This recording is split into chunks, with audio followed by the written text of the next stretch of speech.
Hello guys and welcome back into a new brand video. In today's tutorial, I'm going to show you how to add product ID in WooCommerce. So make sure to watch the video to the end and follow these steps. So first, make sure that you are in WordPress admin panel, and after that, you will be needing just to go to the products. First, you should know that the ID is generated automatically by WooCommerce. So if we go to all products, and from here, we will see that each one has an ID. And simply if I'm hovering here, I will find that it has an ID. And whenever you are creating a product, so for example, I'm just going to add a new product and it will be something like that. And I'm just going to use like this. And after that, I will need just to publish it. So here or save it as draft, whatever. And I'm just going to click publish.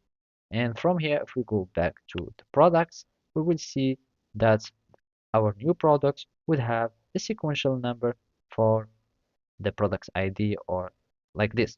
And simply the ID is generated automatically.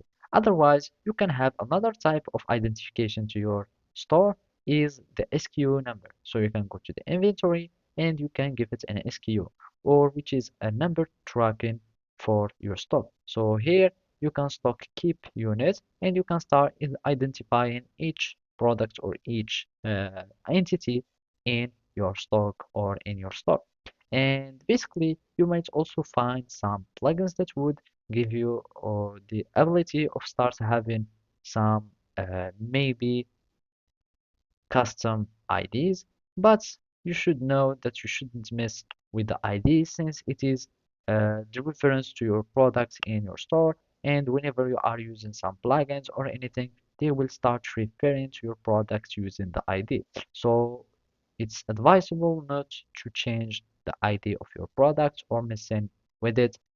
Rather than that, you will need just to start using the SKU so you can start identifying your products. So basically that's it. Thank you for watching and see you next time.